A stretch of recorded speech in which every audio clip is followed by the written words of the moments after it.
Well, of course, for our generation, it's a day that, just like Pearl Harbor was for previous generations. It's something that I'll never forget exactly what I was doing. So I just left shift. We worked from 8 to 8, so I worked 8 a.m. to 8 a.m. And this was September 11th. I just got off duty and went to a training session at a local hotel. It happened to be on bloodborne pathogens, something that we're required to train on annually. So I was at the training, and about an hour into the session, someone from the staff came in and kind of let us know that a plane had hit the World Trade Center in New York, but didn't really give any other details. For a brief time, they brought a TV out into the lobby area, and all of us kind of watched what was going on. And, you know, shortly after that, while we were there still, the other plane hit the other tower. So they canceled the class, and I went home and basically for the next 2 days never left the couch and watched just like the rest of the world did to find out more information and watch the tragedy unfold in front of us. And for us, it was a little different for the fire department because you kind of know, not anywhere near what they were going through, but you kind of know what they are thinking a little bit as far as what they need to do.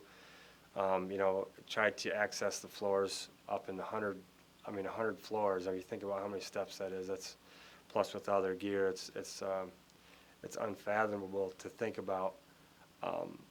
Lugging up all that gear up there, confronting all the people that are trying to get out, the people that can get out.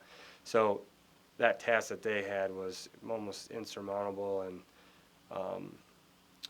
when they collapsed, the buildings collapsed. It was something that I didn't anticipate. I thought, at some point we would start to see white smoke come out of the building instead of the black. White smoke usually indicates steam, so that water's being, applied to it. But in this case, it didn't happen because it had collapsed before they had a chance to do that. And matter of fact, now that 10 years later, we understand that they weren't even considering the extinguishment of the fire. They were worried only about getting people out. And of course, that didn't work. They saved thousands, obviously, but weren't able to do it, quick enough to avoid the tragedy that occurred. So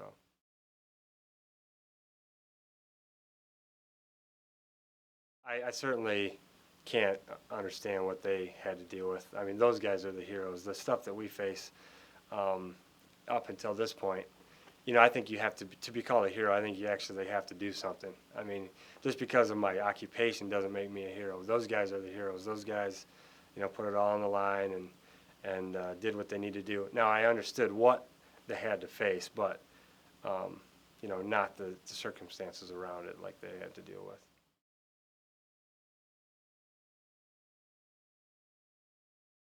Michael Judge, Father Michael Judge, who passed, he passed away.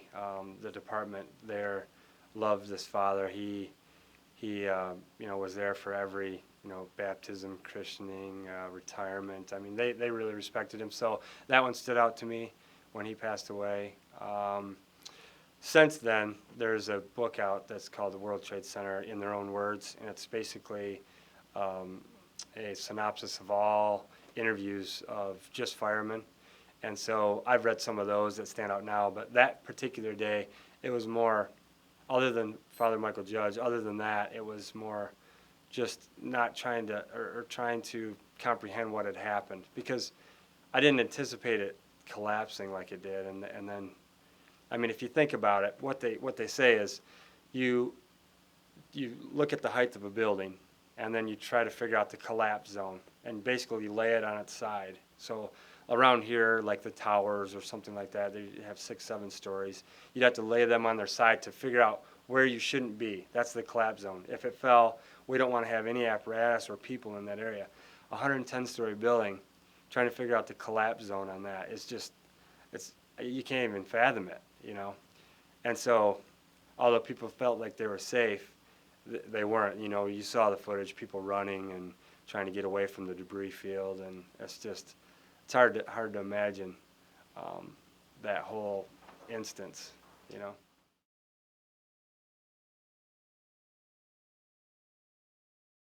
It did it for a long time. I think we, as a country, rallied around each other and felt more of a community. In the community, I mean, is the United States.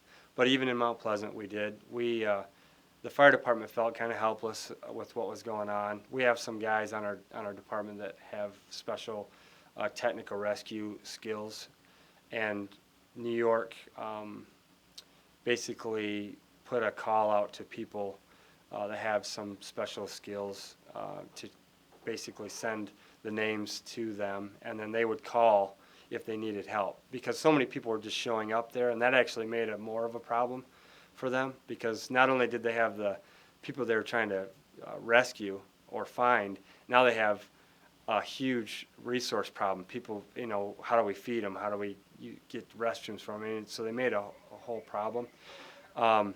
So we put our names together, and then we felt helpless. We wanted to help. So what we did is we started basically a boot drive out on the roads, and the people of this community donated $55,000 for the relief effort there. So I thought it was amazing. We never anticipated that kind of money coming in, and we sent it out there, and hopefully it went to the families that could really use it.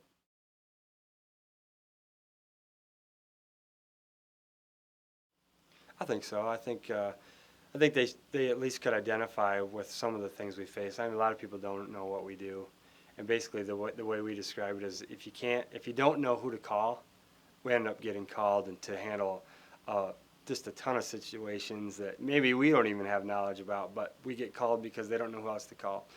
So I think they identified with us, and yeah, they treated us better, and it felt good, but people tried to have these hero dinners and that kind of thing, and then want us to come, and we certainly didn't feel like we warranted that kind of honor. Those are the people that did, not us. But it was nice that they thought of us in the same light.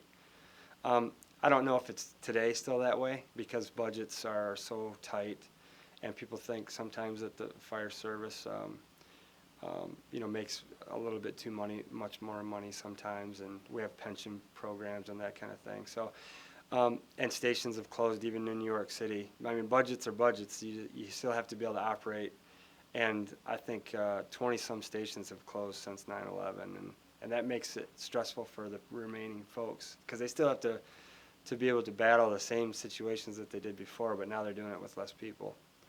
So although there was a time where and I still think for the most part people, appreciate the service, but you still have to be able to operate, and that's the tough thing.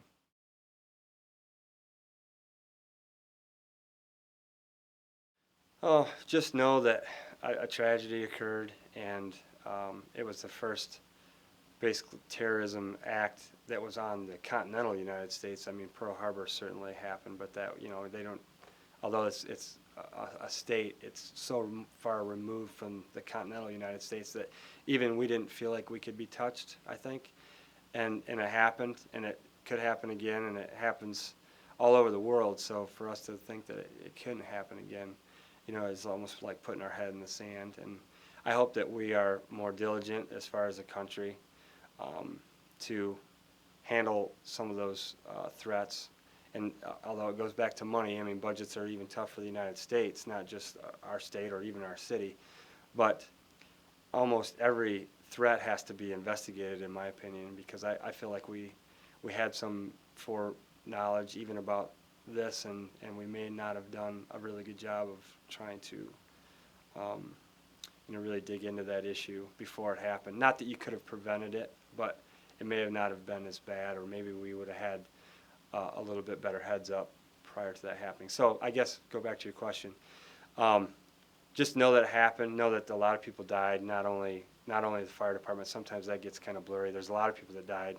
We had 343 firefighters that died, but there's 3,000 people that died. So don't put necessarily the fire department just on their own pedestal, because there's a lot of folks that died there. I think Cantor Fitzgerald, the company that was on the 110th floor, I believe, of World Trade Center 2, lost 600 and some employees, just almost 3/4 of their staff. So just know that it happened, and honor the people that are still around, and honor them by remembering what happened, and trying to understand why it happened, and so we can maybe prevent it in the future.